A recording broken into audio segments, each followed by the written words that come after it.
Shabazz, break it down with the proper perspective. So much controversy and a lot of deception. You don't know who's coming through with the light and reflection, and whose mouth is mumbling trick knowledge deceptive. Shabazz, break it down with the proper perspective. What's going on, everybody? How y'all doing? This is your brother Shabazz, still trying to get over an illness, but I'm here going live with you. What's going on? Today is March 25th. Here for a few minutes to talk about the movement that stops nothing. Foundational Black Americans, the movement that stops nothing, the movement that does nothing, the winless cult movement has struck again. Now, if you're tuned in, if you're keen on the news, then you already know. So I can't say this is breaking news. This is at least 24 hours old. It happened yesterday, and I was way much more under the weather. But I'm here, so let's just get it started. March 24th, yesterday, the famed, the beloved president of Ghana, President John Mahama, has come to the States. And he was in New York City at the African burial ground. Yeah, a sacred resting place for our enslaved ancestors, our ancestors who were enslaved. Over 15,000 of them in that one spot. And he came to pay respects. He came to honor their memory and announce, or at least make preparations for an announcement. Because he was also going to the United Nations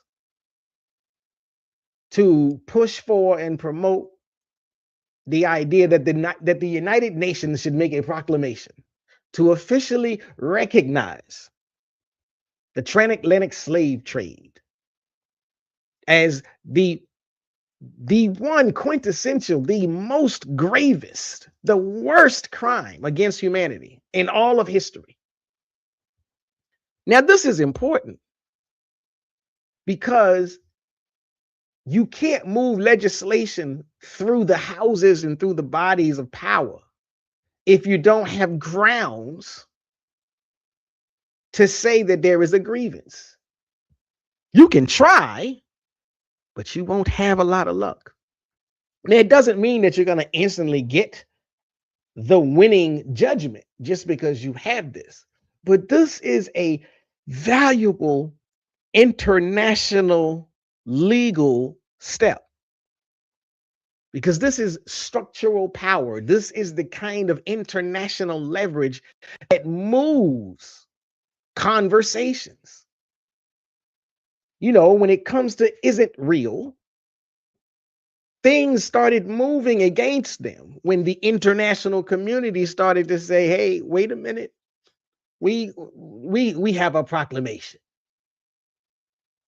And so shall it be with this. You get that international leverage and you can make some stronger moves on the conversation around reparations. You get to go from a moral argument, this is a justice claim. Yeah, it's been a justice claim since they put the chains on us. Now you get into the area of international documented recognition of the atrocity. And that's the kind that binds nations to accountability. No nation wants to be held up as a perfect example of what not to do on the international scale. They don't like it.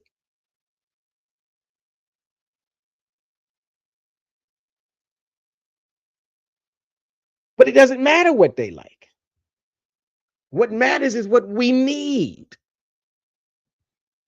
but in perfect fashion. The reason I said the movement that stops nothing is because they haven't accomplished anything legislatively in 10 plus years of arguing and kicking over tables and yelling and fighting and calling people nasty names. So they showed up yesterday to drown out the Ghanaian president.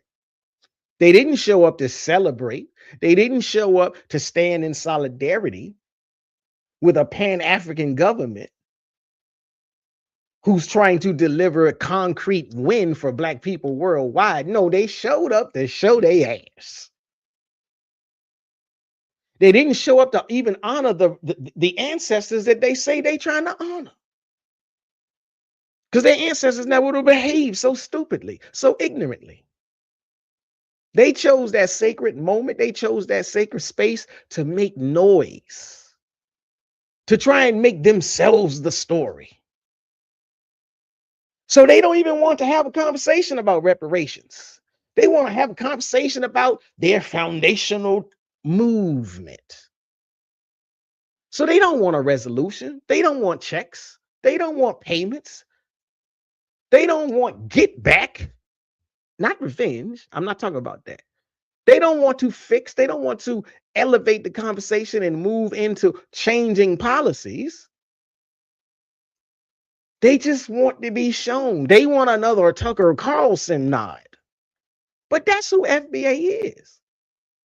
Loud, proud, wrong, long, and wrong. And that's why I titled the FBA, the movement that stops nothing. They don't stop anything except common sense, except knowledge, wisdom, and understanding. And they don't stop anything positive. And I mean that literally.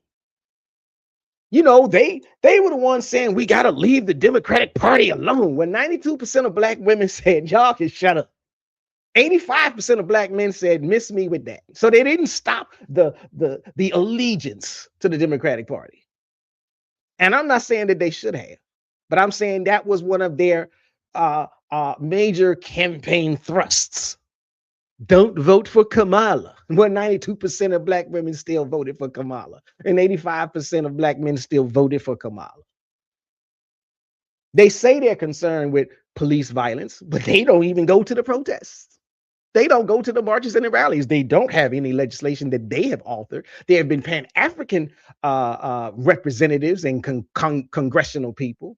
There have been other African Americans who say, even if those African Americans don't align with, they don't necessarily espouse Pan-Africanist ideology, but they do espouse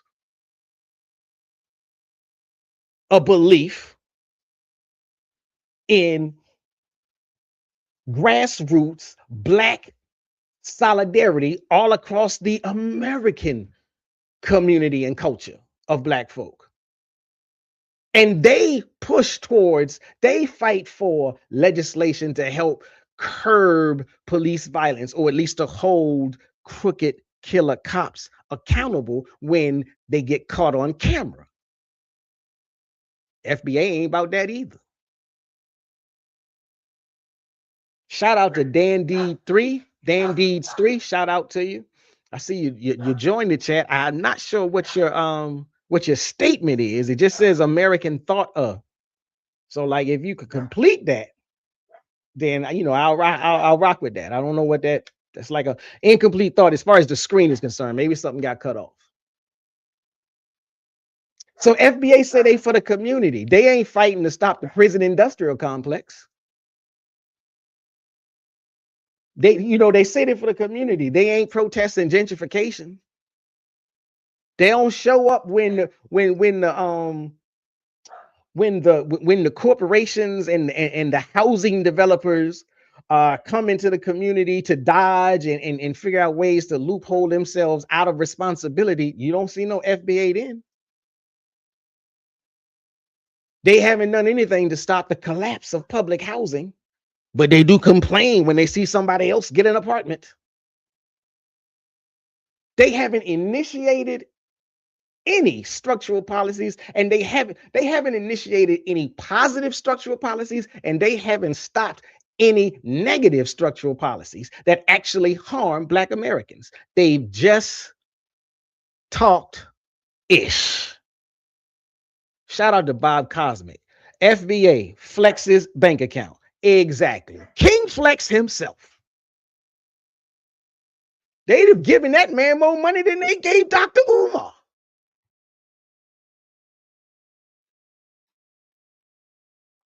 What FBA do, what they are, I can't even say what they're good at. What they're trying to be good at is stopping, preventing Black unity. What they're trying to be good at is stopping or preventing the momentum of Pan-Africanism. But even with that, they are horribly incapable of doing that. What they're trying to do is be good at stopping collective Black power, but they are horribly. Their results are horrible. The evidence is everywhere. They can't stop anything positive. Now, there's been all kinds of Pan-Africans working towards various Pan-African goals. And they enter chat rooms and say Pan-Africanism ain't did nothing. And even on this channel, I have covered it so many times. I got full videos where I go on for an hour at a time, giving you receipt after receipt after receipt. And even the FBAs that are in the room are like, oh, my bad. Oh, never mind. But then they'll come back the very next day and say, Pan-Africanism hasn't done anything. Shout out to Bob Cosmic, who says FBA are followers of Tariq Nasheed. They will say he's not their leader. And I have to agree with them. He's not their leader. He's their misleader. I feel you right there. He is their misleader. He is their miseducator. Miseducation of the foundational Black American by a biography about Tariq Nasheed. So, the FBA have been trying to, they wanted to prevent, they want to prevent the momentum that's moving towards international pressure for reparations. And they were like, they found out that President Mahama was coming, and we got to organize. You can organize to protest a Black man who's standing up for your rights, but you can't organize against a white man who's trying to strip you of your rights. And then with that, I have to agree with Bob Cosmic. FBI are Black foot soldiers for white supremacy. That is exactly what they're doing. Whether they know it or not, whether they recognize it and realize it or not, okay, that's fine. If you don't understand what you are doing, okay, you get a little bit of grace and space for ignorance, but not, you get 1 minute. You get 1 minute for your ignorance. It's time to wake up. So we get this president of another country coming over here to say what happened to us was the worst thing to ever happen in recorded history. And he's here to get the UN to say what happened to us is the worst thing to happen in recorded history. So you got the momentum building. And the FBA says, well, we need to disrupt this. So they're literally choosing disruption over solidarity. Like that's going to get you the checks. They were literally out there trying to drown him out while he's on the microphone. And they were out there singing songs about America and the flag. They were literally out there saying, we don't want to vote no more. So again, it's like, yes, most of us can clearly see you are operating as foot soldiers for white supremacists. If you can't see that, then you are clearly ignorant of the reality in which you live. So again, I can give you some grace and space for being woefully ignorant, but it is time you wake up. Now, I've never been the person that said voting is going to change our life. But if you actively promote the refusal of voting, you have a mental problem as a Black person. Let me see. Bob Cosby says, remember when I said the correct way to go about reparations is to take our claim to the African Union, and they in turn will take the demand to the United Nations. Exactly. I do remember that. I do remember that. And again, that is part of what the reparations movement had been trying to do. Malcolm X was like, we got to get it out of the US courts. We got to get it off the desk of a US politician and put it on the international stage. And most people didn't want to follow Malcolm because he was a Muslim. Now, yeah, a lot of people followed Malcolm, but most people chose MLK because he was a Christian. They chose not to follow Malcolm because he was a Muslim. Well, that Black Muslim told y'all, get to the international stage and you have a much better chance of getting reparations. And it's taken this long to get there. And ain't no foundational Black American, ain't no African American was able to get there because we can't go there without international assistance because we're stuck under the dominion of Uncle Sam. Now, if Tariq Nasheed was really about his business, he'd have figured out a way to go to the UN, but that ain't what he about. Bob Cosman says the stars and stripes are infested with smallpox and drenched in blood. I will say drenched in Black blood, drenched in African blood.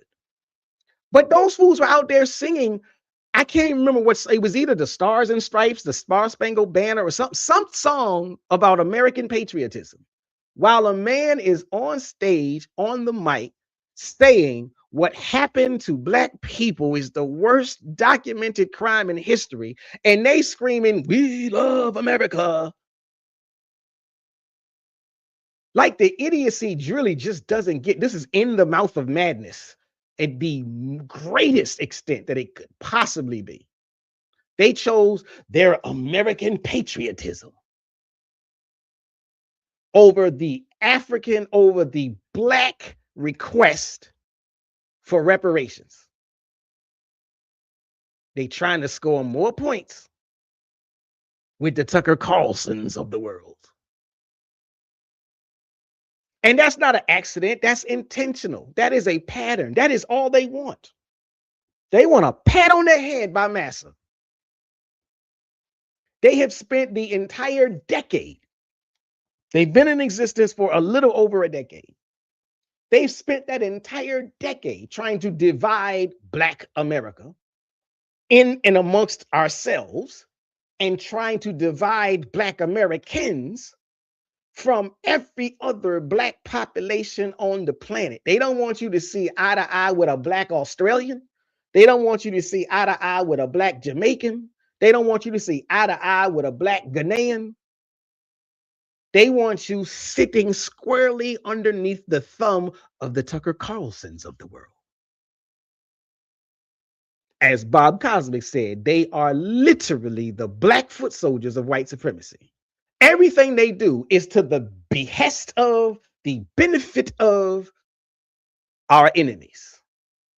They've positioned themselves as gatekeepers of real Blackness. That's their branding.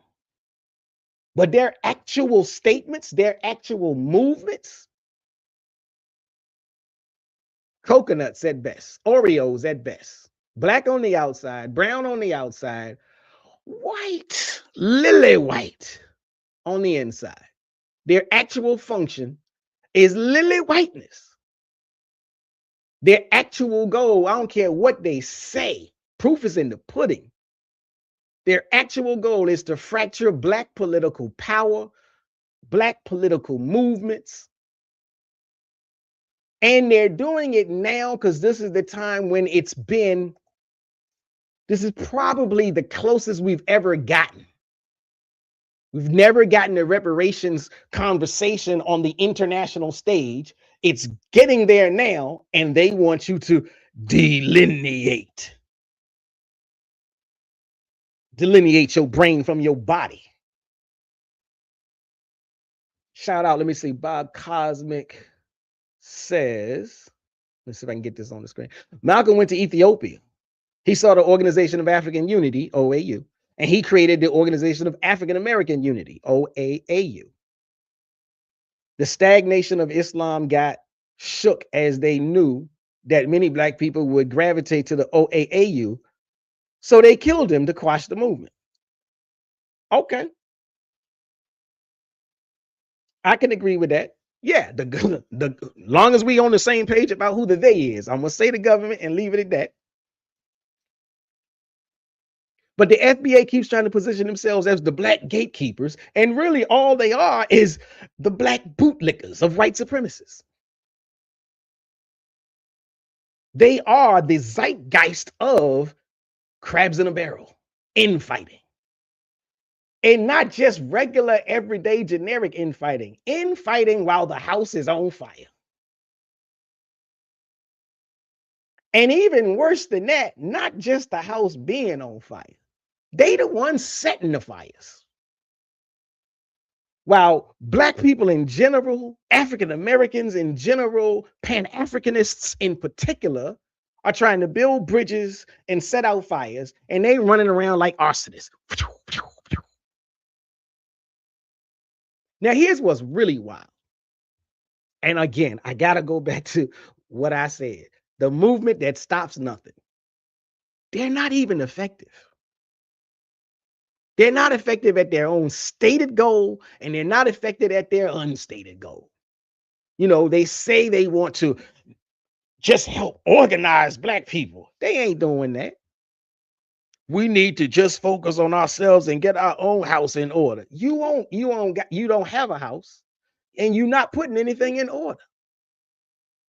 African Americans are by and large rejecting you.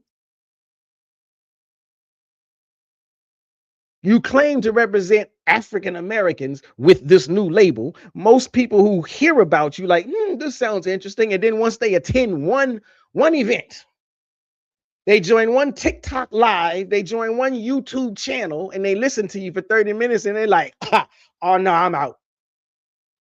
Y'all are clowns. This is a hate session. This is not what I signed up for.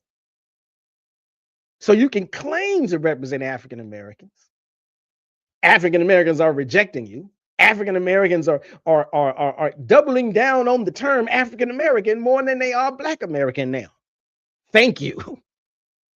You give us the light that we need at times.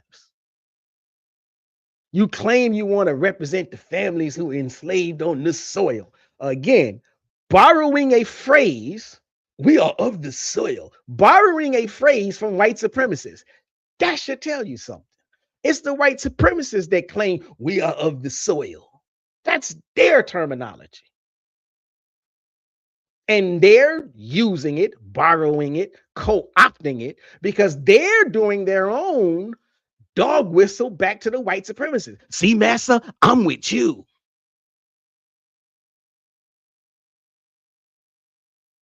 They're turning their backs on our ancestors who did indeed help build this country. Our ancestors, our elders, who have been, and ourselves, who have been systematically excluded from wealth generation and power. That's a real constituency of African Americans who are politically attuned, who are culturally astute. We are the culture. And we have real grievances. That alone is powerful enough. We don't need delineation. But instead of trying to channel this power into structural change, FBA has become the mirror image of the Trump MAGA movement. They got the same energy. They use the same tactics. And interestingly enough, they get the same outcomes, which are not good, which are not positive, which are not effective, which don't help them. So they are in effect a very loud, a vocal minority that alienates everybody around them, and they accomplish nothing.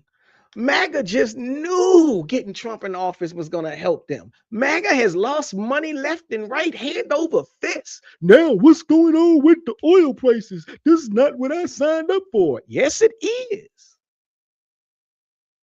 If FBA is allowed to be in charge, they're going to say, you know something? Here's the official statement. We will never give reparations.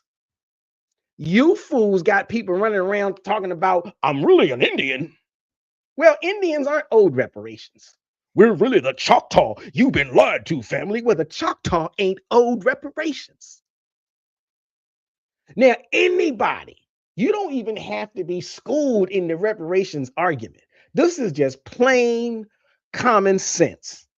The Indians, and okay, that's the wrong word, the Native Americans, the Aboriginals, the autochthonous people of Turtle Island, who were here before any Europeans got here, none of them are owed reparations, not in the legal sense of what the word is. Now, yes, they are owed reparative justice, but you and I both know the word itself, reparations, comes from the Black experience.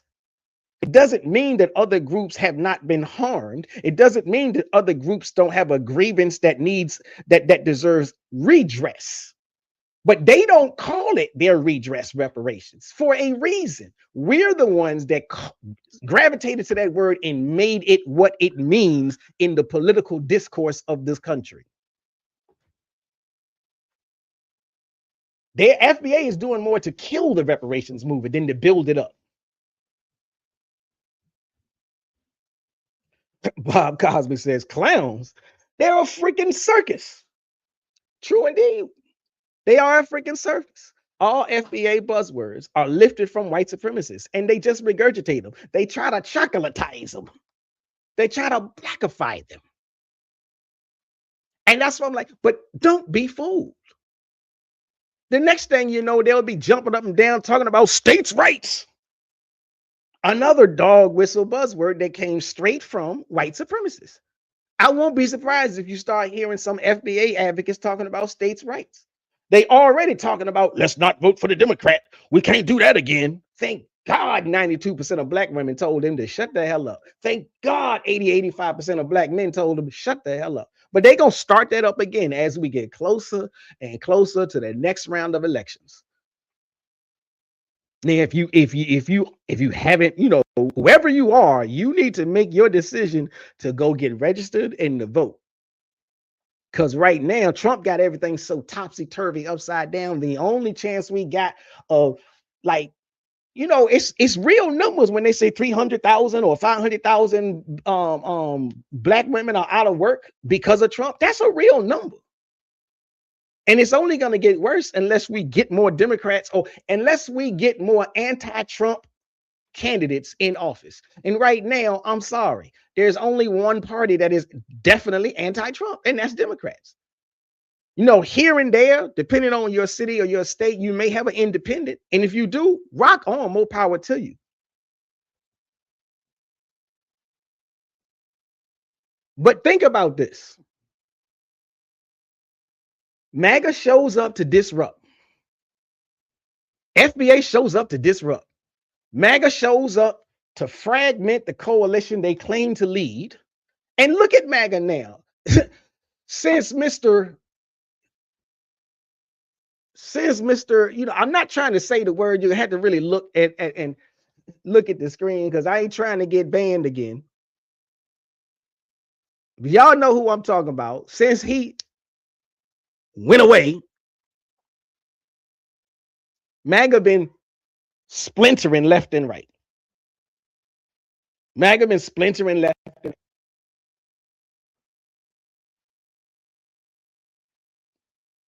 And that's the only thing that, well, the only thing that hasn't happened to FBA that has happened to MAGA is that FBA hasn't lost one of their misleaders, and MAGA has. But FBA is just as splintered. But just like MAGA tries to dislodge, disrupt discourse, that's what FBA is doing. They fragment the coalitions. MAGA prioritizes owning the libs. We got to own the libs.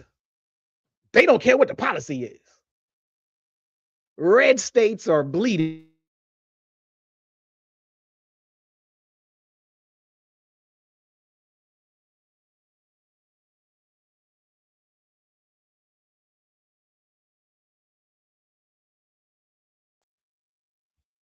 Okay, I'm back. They got, as long as they got Trump in office, they cool. They don't care if he bankrupts the company the same way he bankrupted all of the all of the businesses that he so-called ran.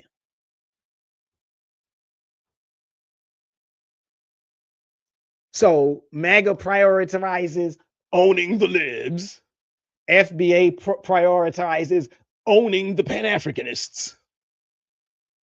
They don't prioritize winning the cause for reparations. If you was truly invested in the cause of reparations, then you work with anybody who's trying to work on getting you reparations. You don't say, well, we don't want no Democrats.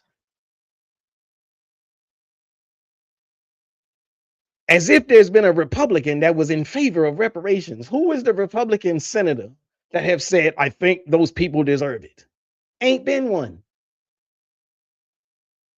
Now, I don't like the Democrats, but so much, but at least there have been some Democrats, black and white, that said it needs to be discussed. It needs to be studied. It might even need, they deserve it. I just don't know if they can actually get it. That ain't came out of no Republican mouth.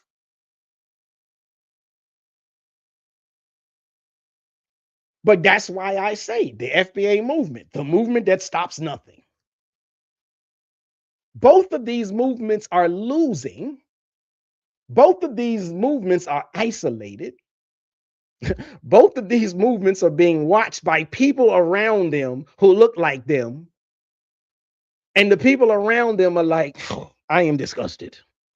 People around them are like, this is a shame. This is pitiful. Even black people who aren't Pan-Africanists.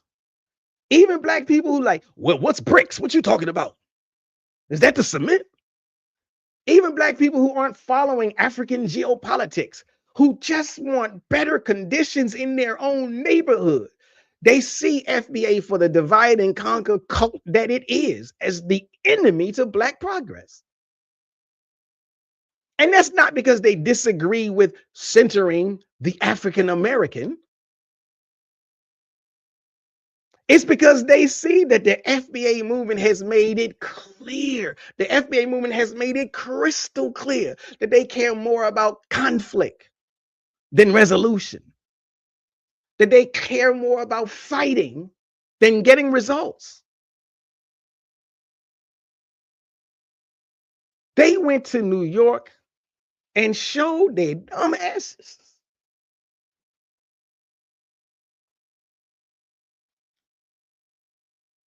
Let me see.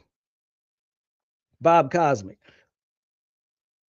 FBA aligned themselves with President Epstein, who took out newspaper ads back in the day saying that the death penalty should be brought back for the innocent Central Park Five.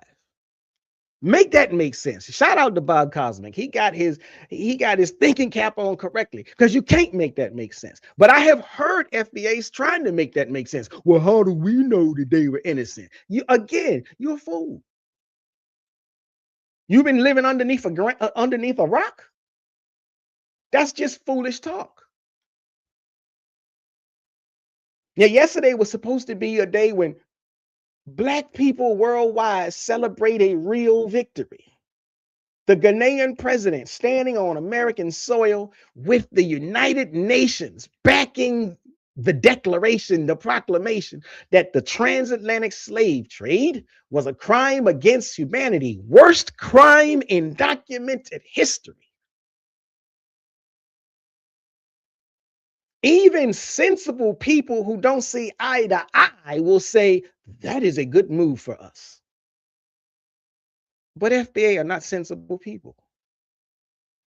A sensible person would be like, this helps open the door to reparations accountability. But FBA don't want the door open to FBA to reparations accountability. FBA just want to be the center of attention. And they feel like, well, if we agree with them, nobody will talk to us. So let's disagree.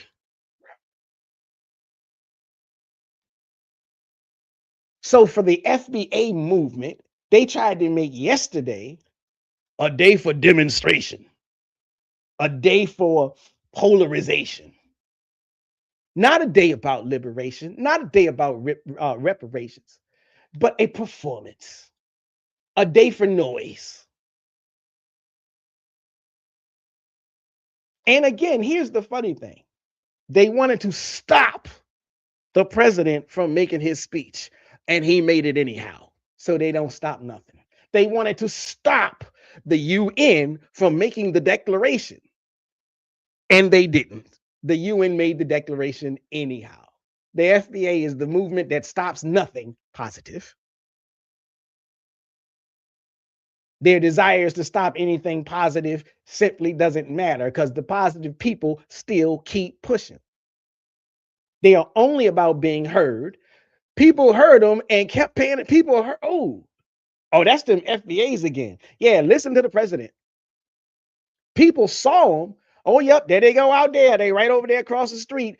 Let's focus our eyes on the man with the mic. So they ain't stopping nothing. They ain't achieving nothing. They're just showing out, crash out. And that's what they're going to keep doing. And that's why they're going to keep losing. Because every time Black people move toward collective power, either within a Pan-African paradigm or without a Pan-African paradigm, because everybody don't have to be a Pan-Africanist. But every time you see Black people working together, here come the FBAs. And so with Black solidarity, with or without a Pan-African lens, they try to disrupt it. Anything moving towards international leverage, they want to disrupt it.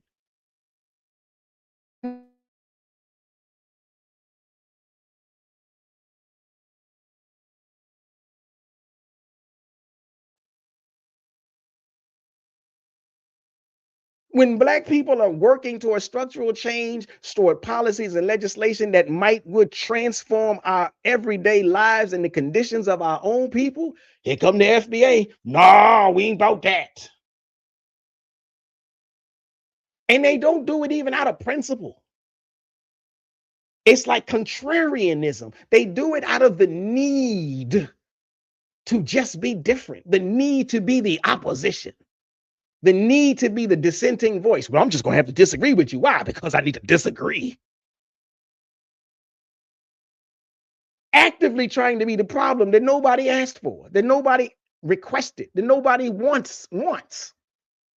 That's not leadership. That's not even a real movement. Oh, now there's a question. Bob Cosmic says, have you ever thought that the reason why FBA goes so hard is that they're actually afraid of progress? Now, I've never thought about that, but that's an interesting point to deliver. You know, they may indeed be afraid. Like, fill me in. Give me some examples of how you mean that. Like, you know, and we can bounce it back and forth. But they may actually be afraid. Like, that is a real thing. People can be in their personal lives. And then if you gather enough of them together, then it's as a collective. But people can be afraid of progress. And they can be so afraid of progress that they will choose the lack thereof because it's more comfortable. So I haven't given it much thought, but like perhaps I need to. Because they're certainly not leaning towards avant-garde progressiveness. They swear they don't have a leader. They swear they don't need a leader. They clearly do. I hate the whole argument. I hate the whole ideology of we don't need a leader. We the only group of people saying that mess. There's a leader everywhere. America has leaders. MAGA has leaders. What country on this planet don't have a leader? What community group, what race doesn't have a leader? Everybody's got a leader. We even have leaders. But the FBAs are talking about we don't need no leaders. That's the behavior of people who are confused, who think being loud is being powerful. You can scream all you want to. That does not give you any power. And as African Americans, we deserve much more than that. We deserve the zeitgeist of Pan-African solidarity and financial, economic power and independence. We deserve movements that build, not destroy. We deserve strategies that win, not lose, not break down, not fragment. And we deserve leadership that looks at yesterday and asks, how do we leverage this for reparations? And I don't mean yesterday as in the past. I mean yesterday as in President of Ghana, John Dramani Mahama, came to America to tell the world that slavery was the worst thing in documented world history. That's the story that we need. Now, Bob Cosmic says they could be so happy dwelling. I'm sorry, I'm laughing. Bob Cosmic says they could be so happy dwelling in cognitive dissonance because progressiveness means change.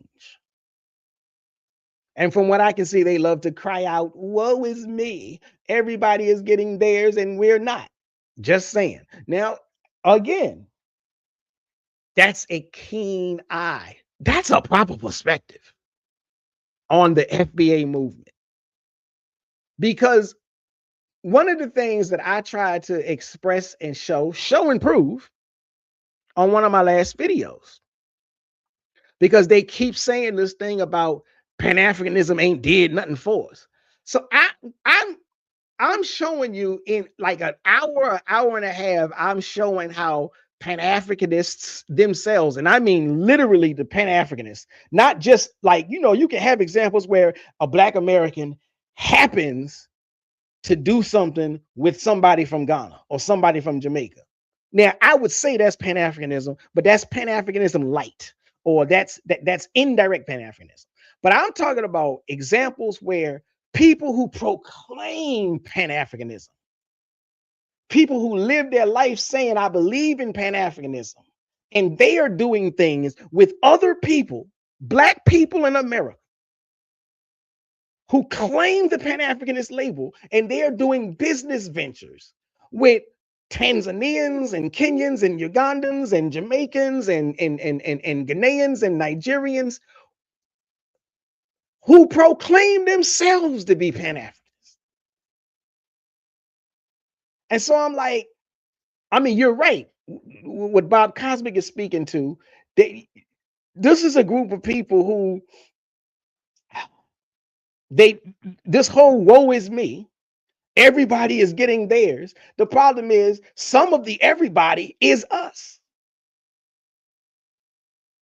And that's what they're not seeing. Some of the everybody is us. There are Pan-Africanists who are getting theirs through working and building on Pan-African ventures. There are African Americans working with Jamaicans, African Jamaicans, not white Jamaicans, not Asian Jamaicans. There are African Americans working with Afro-Brazilians. They're all getting theirs. They all know separation doesn't help anybody. Isolation doesn't help anybody. And what Tariq Nasheed has been able to do is weaponize your lack of knowledge, weaponize your lack of opportunity. And rather than telling you, rather than showing you where you can go to conduct business and get the bag, He's telling you the same way the white supremacists do. He's telling you that Ghanaian got your money. That Nigerian took your dollars. That's the same thing white supremacists do. Well, I can't give you this promotion, Bob, because I had to give Marcus one of them. I had to give that nigger the job. That's why you can't get it. Now Bob pissed off at all black people. This is literally what Tariq Nasheed is doing. Shout out to American Dream Guy. What up, proper? What up, American Dream Guy? Peace to you. So again, what do I say? I say Black America deserves better. I say African Americans deserve better. I used to be proud of saying Black American, but the FBA to put so much stink on it, I don't even want to use that word no more. I'd rather just say I'm an African that lives over here in the West or lives in America. You might say, well, you're an Americanized African. I'll take that. But don't get me confused with the foundational crowd.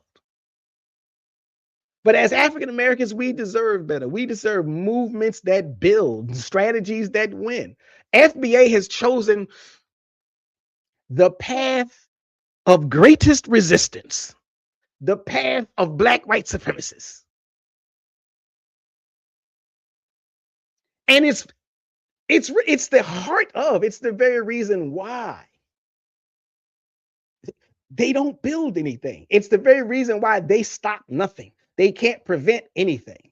They can't prevent black people from coming together. Most of us, we understand the assignment. They can try. They will continue to try. Bob Cosmic says, remember the Houdini song, Freaks Come Out at Night? Tariq grifts day and night. Tariq's in-laws are white. I tell you, I'm gonna tell you this. I really do appreciate, the viewers. I appreciate when y'all fall through like this, because sometimes I'm gonna tell you, I get so disgruntled and dissettled with all of the ignorance that comes out of the FBA camp. Sometimes it's like, yo, I gotta go. I gotta step away from all of this. This is too much. It's crazy. But again,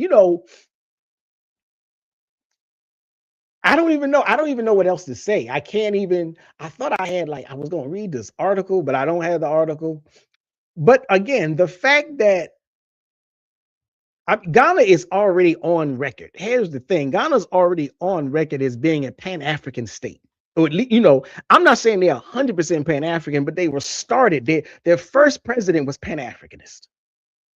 And they may have had some troubles with trying to fully implement total Pan-Africanism, but that's just the nature of the beast. No ideology gets established completely perfectly, but they have always been at the forefront at trying to manage, maintain, create, and deepen the Pan-African bonds between Ghana and the whole African diaspora, the historical, based on the transatlantic slave trade African diaspora, and even the ones that are more recent, like the way the Nasheedites say, well, they didn't start coming over here until 1965, which ain't even true. I got a whole build on that. So make sure you like, share, and subscribe. Make sure you hit the notification bell, because I am going to come back and talk about how dead wrong they are with that whole, they won't even over here before the 60s.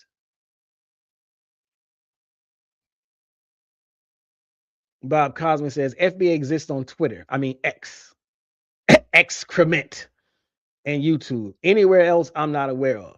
They are slowly, I will say this, because they are backed by the COINTELPRO gang, FBA they're popping up on all social media platforms.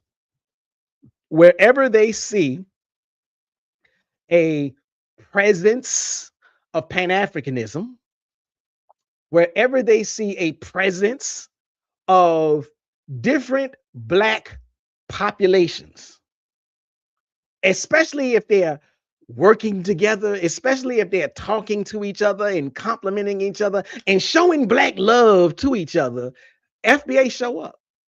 They study the maps, so to speak. I've seen them on TikTok. I've seen them on Facebook. I've seen them on Instagram.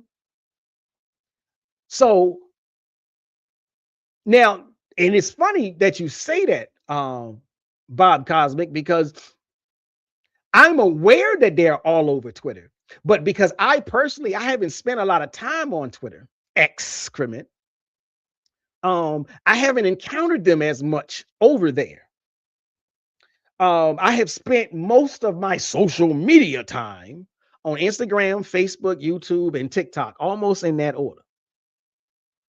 And so, like I said, so they are there. You know, I had to play with my algorithm. I had to shake them off my TikTok because they was popping up way too much. So I had to go back in and be like, hold on, what did I hit? I must have hit the like button on some wrong ass because they started flooding my algorithm. And I was like, oh, no, hold on. Let me go back, unlike, unsubscribe. And I had to go and look for some Pan-Africanists. But that took me about 5 to 10 minutes. And now I'm like, yeah, it's very rare that I see the blatant FBAs. A few of them sneak in there every now and then. And I might start arguing with them a little bit or whatever. American Dream guy says Ghana is Pan-Africanist and capitalist. Is it possible to be both? Now, that's a hot button issue. I'm not necessarily, okay.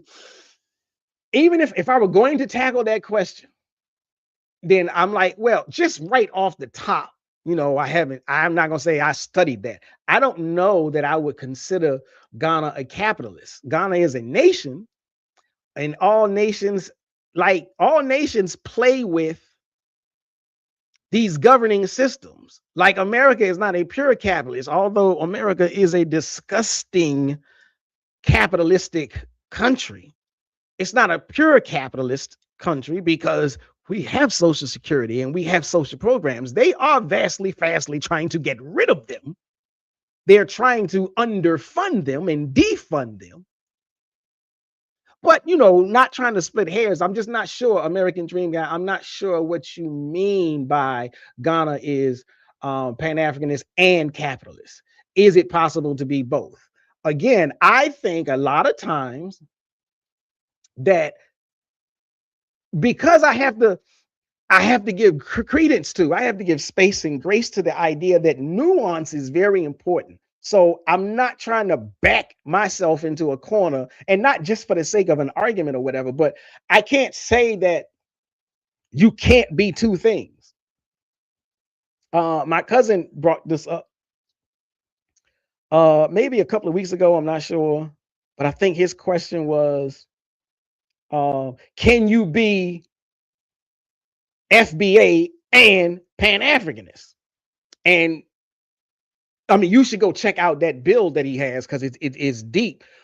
One of the things I was trying to say now, okay, and if you say I'm contradicting myself, then at least let me apologize up front, because I would say, depending on what the ideologies are, if the ideologies are diametrically opposed to each other, then okay, then maybe you can't be both. But again, I don't think that Ghana is a capitalist society. That's one. Now, so if you are talking total 100% pure, unadulterated capitalism, no, I don't think you could be a capitalist and nearly anything, because capitalism is a self-fulfilling greed ideology, and it eats and consumes itself. But again, you know, America is known as a capitalist society, but there are social safety networks. England is known as a socialist society, but they have capitalists that live in England and conduct their business and are millionaires and etc. So, you know, I can't jump on that totally. American Dream. Okay, so Bob Cosmic says Ghana isn't capitalist as we know it. Thank you. You know what I'm saying? Because again, I'm like, okay, how do you define the capitalism? And maybe American Dream is gonna define that. Hold on. So American Dream says, so being Pan-Africanist doesn't mean you're automatically anti-capitalist. Again, I can't give you I'm not going to be able to give you a perfect answer to that. I'm freestyling off the top of my head, so to speak.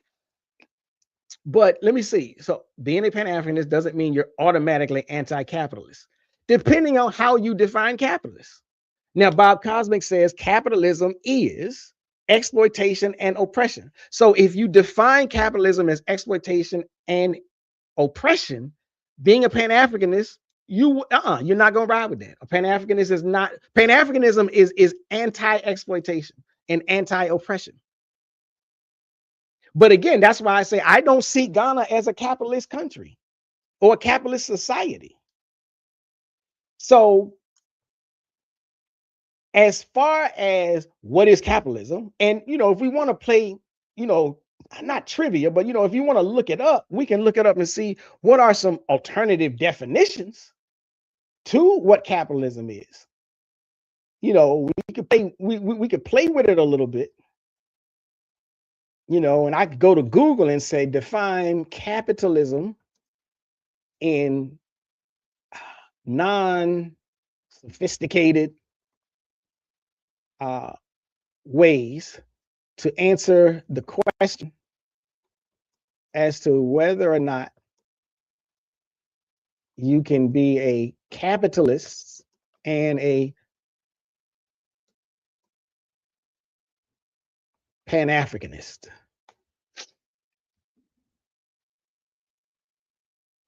Now, again, this is an interesting statement. American Dream Guy says, ChatGPT says Ghana operates a capitalist economy. Okay, now. Okay, so one of my questions would be, does your ChatGPT explain what makes Ghana's economy capitalist?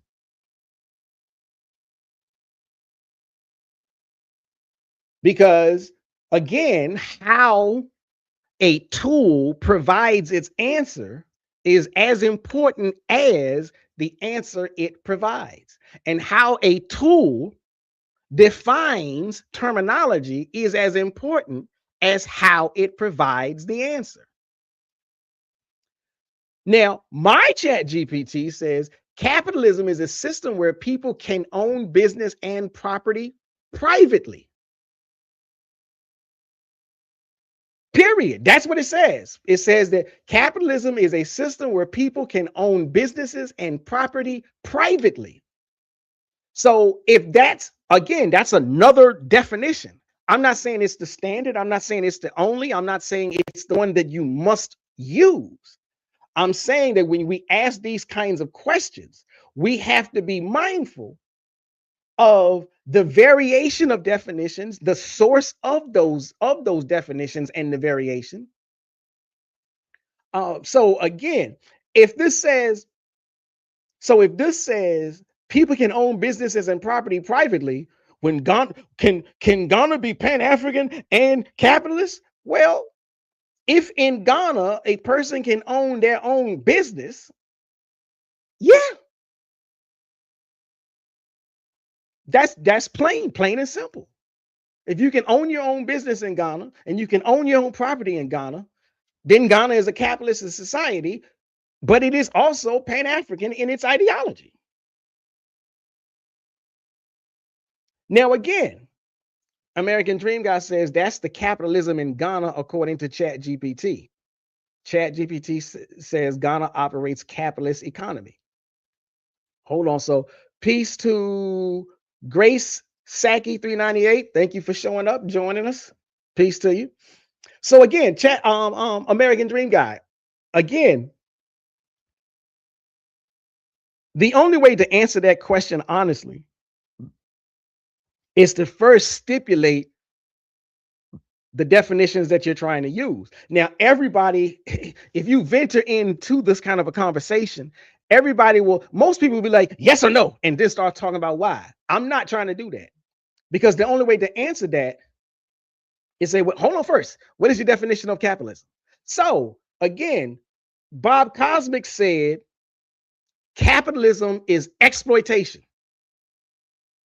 So if capitalism is exploitation, you cannot be a Pan-Africanist and an exploiter. One Google or Chat GPT definition says capitalism is the ownership of private business and property. So you can be a Pan-Africanist and own your own business in Ghana or elsewhere. So it's all in how you look at it. The proper perspective, if you get what I'm trying to say. Another definition is capitalism is when people use money and ownership and business to try to grow wealth. Again, that's a generic definition. That's not the definition that we are necessarily accustomed to when we discuss exploitation and greed and things of that nature. So everything is based on the definition that you lean into. Now, I'm not going to be the person that says there's only one definition and it's got to be this. That's what FBA type people do. I'm not doing that. So even American Dream Guy, you say private ownership and free market. So again, that's your Chat GPT source or whatever says private ownership and free market. Mine didn't give me that. I'm not saying I'm right, you're wrong. I'm not saying you're right, I'm wrong. I'm saying these are the kinds of words that are heavily layered and have multiple definitions. And to Bob Cosmic's point, he says we can't rely on white definitions to define our own reality. Now, normally I would agree with that, but I don't want to. Now, I agree with that, Bob. But again, I'm not necessarily gonna push that to the furthest extreme of that statement. And the only reason I say that is the FBA say the same thing.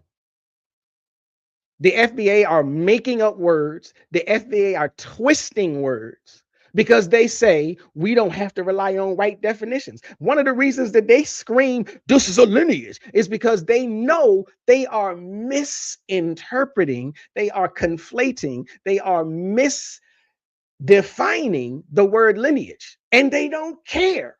And they say it's because I'm not going to rely on the white definition to define my reality. So I say again, it depends on how you mean that. So for me, even if I was leaning towards, if I wanted to embrace FBA, I would still be the kind of person that says, hold on, but I can't rock with that phrase. Like, we not a lineage, we are an ethnicity. I would get caught right there. They would kick me out the group because I'm not running with redefining terms that way. Now, yeah, there are times when I might be okay with redefining a term. But it's, to me, for me, that's few and far between. And I would do that only when there's, only under extreme certain specific conditions.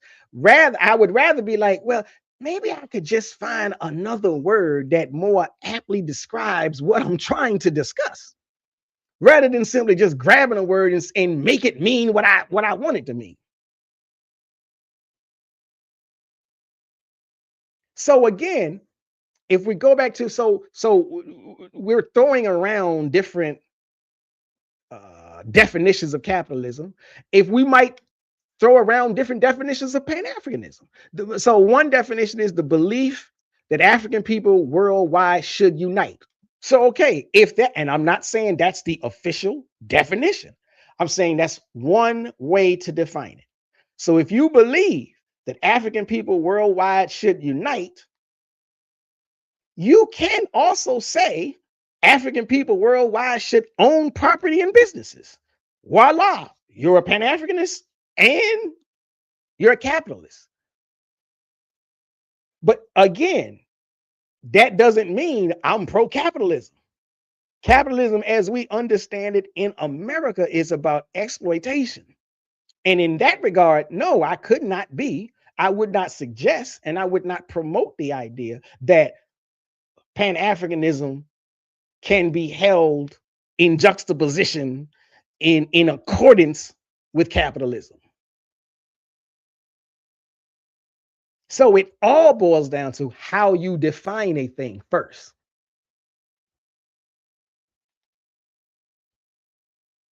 So then Bob Cosmic says, please don't lump in with FBA. I'm sitting down laughing. Definitely not at you, but at the absurdity of FBA. Hey, I'm just giving an example. I'm definitely laughing right along with you. It pains me to even say it, but I can't stand the FBA. I can't stand them. I've never liked. I don't like bullies, and FBA operate like bullies. I don't like falsehoods and false narratives, and that's all FBA has. I don't like people who take such wide liberties with language. Now, maybe that, maybe my whole thing about the language that may come from my academic background. I have my background in academics was English language, linguistics. So words mean a lot to me. I've been down the path of being a novelist. I've been down the path of being a poet. I've been down the path of being an MC. Words mean a lot to me. So when I hear them misusing words, it irks my soul. So I laugh too. I laugh with you. But again, American Dream Guy, if you're still here and you want to kick it out some more, say something else about, whatever it is that you're getting at for the Pan-Africanism versus capitalism. So again, because my Google and Chat GPT sources says, in short answer, yes, you can be both, but there will be tension where they can fit together. You can be both if you interpret capitalism in a community focused way, building Black owned businesses. There is, I think it is in Alabama, where different groups of Black people. Now, what do I mean by that? The Black immigrants that live in the area. And I'm not really saying they're Black immigrants. I'm saying they're Black immigrants according to how the FBA try to lump everybody. So, because with FBA, you could be second generation, third generation, fourth generation, fifth generation, and they still gonna call you an immigrant. That's that divide and conquer mess. So, but what I'm saying is there are people in Alabama that live in a particular area, city, community, and they have heritage where they can pinpoint which African tribe they descend from. And typically speaking, that is not true of the African American. But there are African Americans in that same Alabama community. They've all come together. So whether they fresh off the boat or 2-3 generations descending from somebody who's fresh off the boat, they all live together. FBA said they don't even live amongst us. False. They've come together to open up a Black owned, a Black credit union. That's a business. They own it together. They are by definition a Pan-African business because it cuts across multiple groups of Black people who have some similarities are based on ethnicity and heritage, and some differences based on ethnicity and heritage. So that's Pan-Africanism. They own that credit union. They all own it together. It's a co-op. They keep the wealth circulating inside that African and Black community, that African and Black American, that African and African American community. They invest in each other's communities.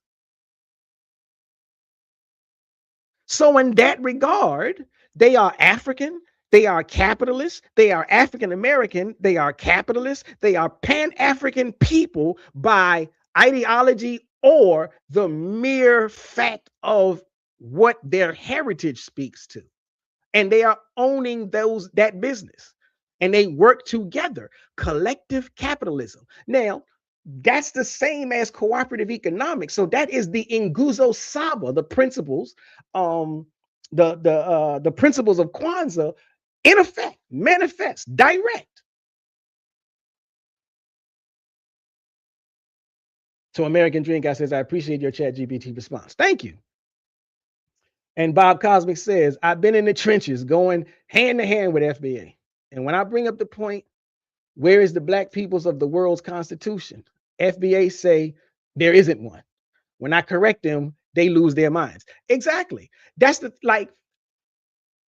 reason I try to say that I give space and grace for their ignorance. And I'm not using the word ignorance, as a shot and a jab. Like, we are all ignorant about many different things. Everybody has a blind spot about something. Even the world's most, if you isolate the world's most famous or forefront acclaimed expert in something, but that don't mean that individual is not ignorant about something else. So we all have ignorance. It's just natural to the human condition. But what I mean is, when there is something that you don't know, if you have the humility, if you have the intellectual capacity, then you humble yourself when new information is presented. And you, at least, even if you want to disagree with it, you would at least say, okay, I received this information. Let me go study it. And let me see if it does actually hold muster. If it does, I might need to adjust what I'm saying or how I'm thinking. But FBA don't do that. Like you said, they just lose their minds. Bob Cosmic says, I'm smart enough to know that I ain't smart. I feel you. I would say the same thing. When I was knee deep in the classroom, I'm retired now. When I was knee deep in the classroom, I would make statements like that. I'm wise enough to know I ain't the sharpest tool in the box. But don't get me wrong, I ain't no butter knife. So again, let me go back to what I was saying. So again, another way to say it, you could say, I use business as ownership. That's capitalism. I use business and ownership, and that's capitalism, as tools to strengthen African people globally, either directly or indirectly.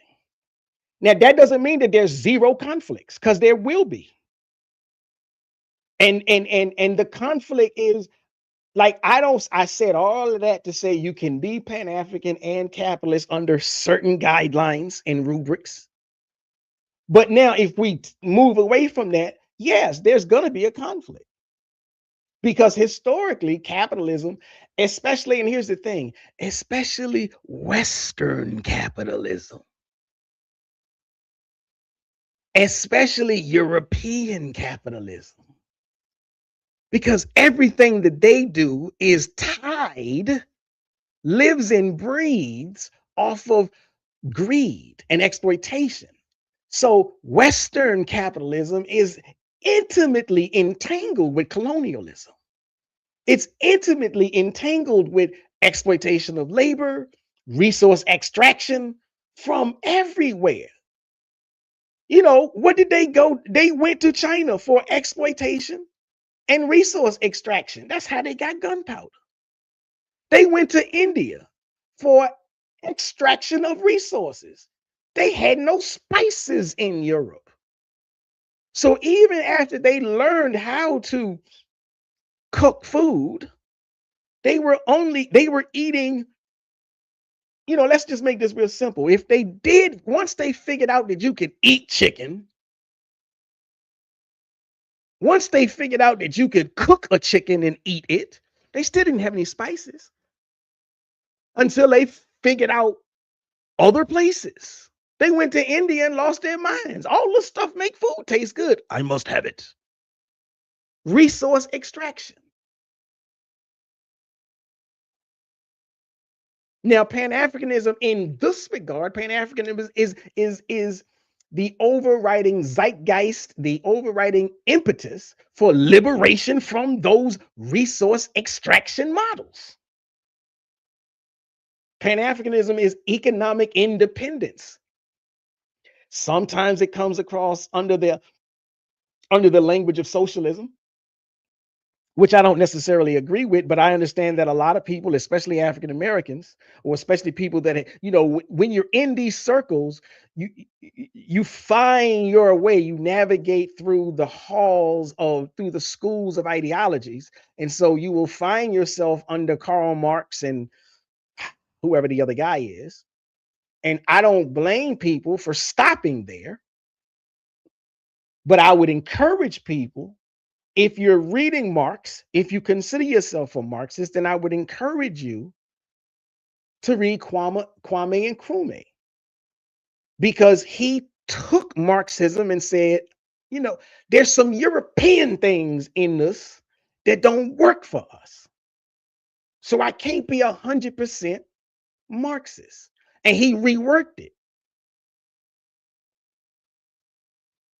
And it's more along the lines of, like I said, the Nguzo Saba, the cooperative economics.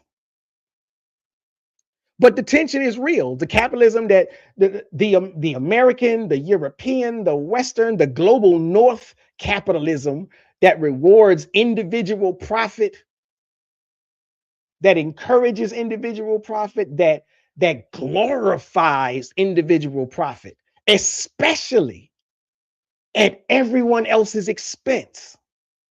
That's the capitalism that is diametrically opposed to by Pan-Africanism, because Pan-Africanism prioritizes collective well-being. And Bob Cosby says, the British didn't want to give China any more silver as the deposits in the Bank of England was low. So they grew opium and strung out China and stole Hong Kong. HSBC is a drug money laundering bank. There you go.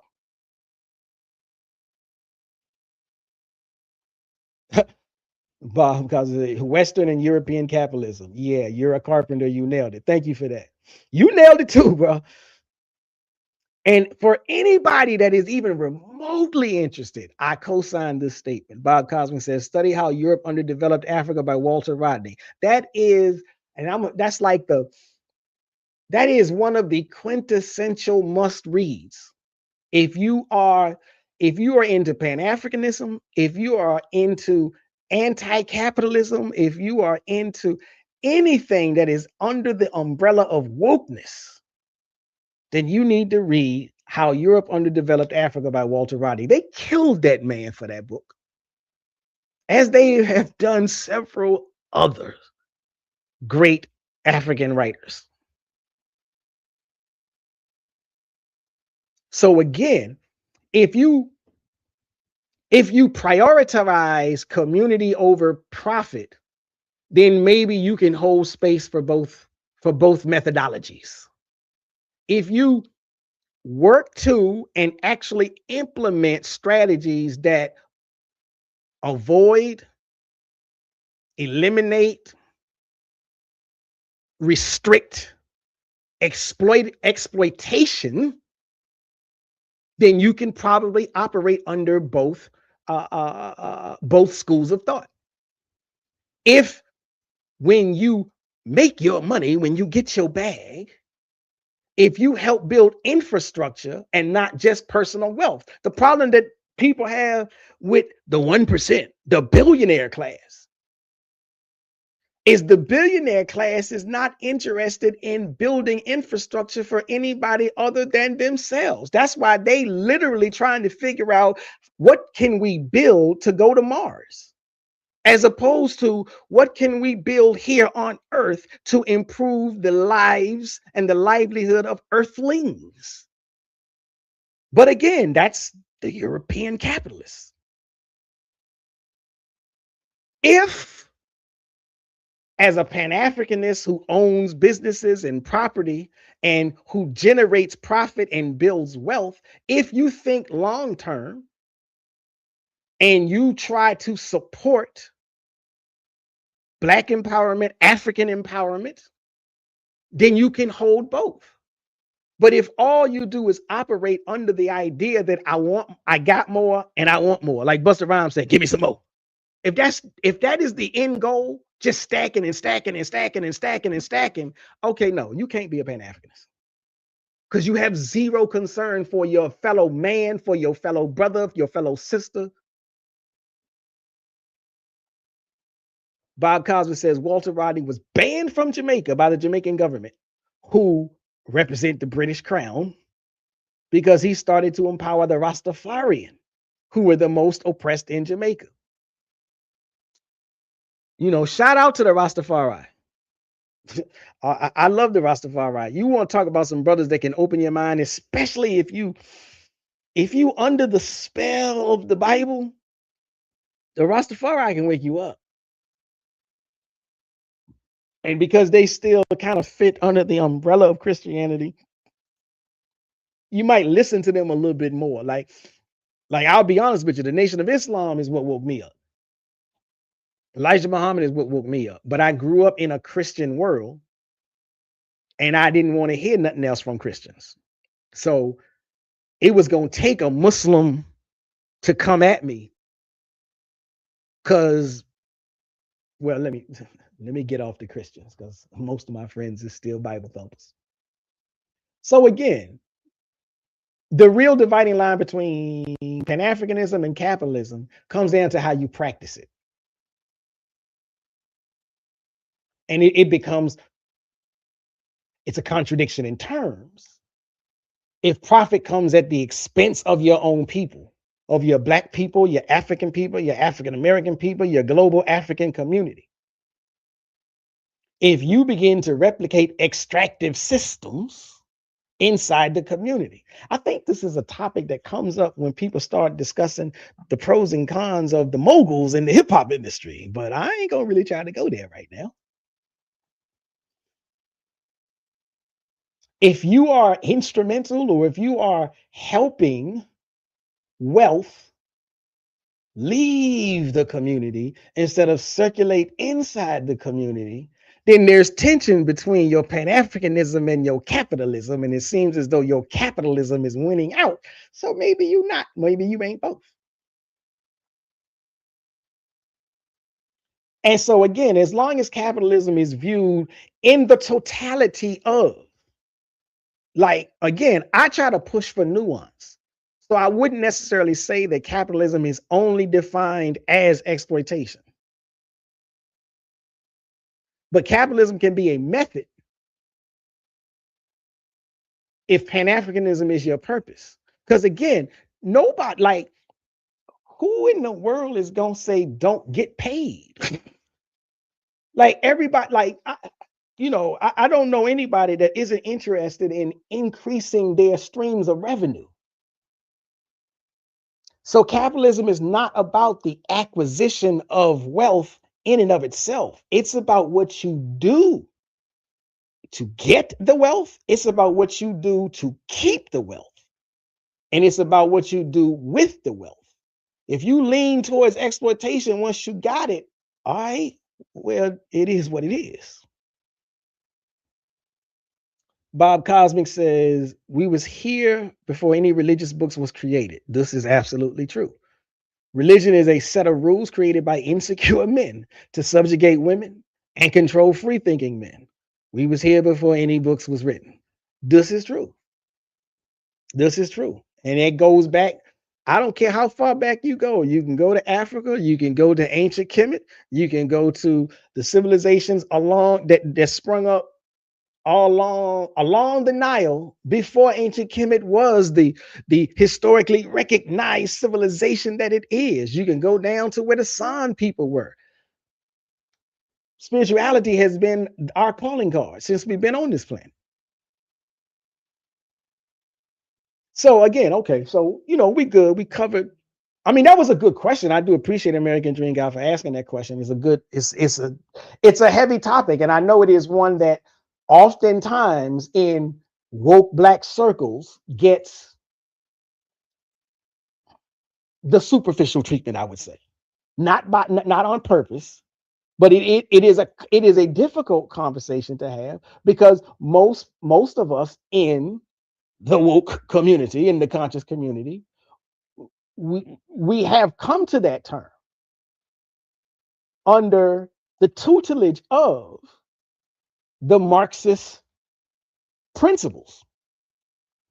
But again, I try to push the idea of nuance. There's too much information out here for us to stay stuck in one myopic understanding.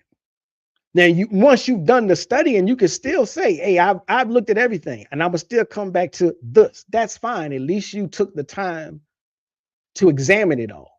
But if you haven't examined it, that's a thing. That's a problem.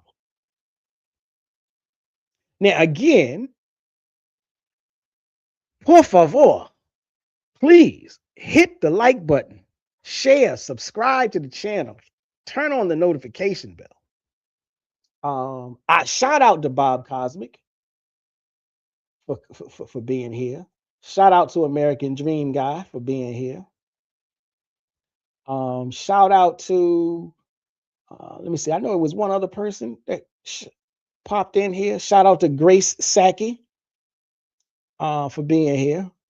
I'm pretty much done with my thing. I'm surprised I made it this long because my chest is hurting and I'm sweating. So I told you, I'm still sick. But I'm getting ready to sign off. I'm gonna play. I'm gonna put you in your proper perspective. So I'm gonna put you in your proper perspective. So I'm gonna put you in your proper perspective. So I'm gonna put you in your proper perspective. So I'm gonna put you in your proper perspective. But again, this is your brother Shabazz, sometimes Professor Shabazz. And I'm gonna get ready to get up out of here. I appreciate everybody for showing up, listening, paying attention. Please make sure, be on the lookout. If I can find some more information about President John Dramani Mahama and his speech, I may, I'll put down links at least if I don't discuss it again. But I will be back again. I'm gonna try to come back up through here tomorrow. Make sure you hit the notification bell. Thank you for showing up. And I'm gonna get up out of here. Peace. Shabazz, break it down with the proper perspective. So much controversy and a lot of deception. You don't know who's coming through with the light and reflection, and whose mouth is mumbling, trick knowledge deceptive. Shabazz, break it down with the proper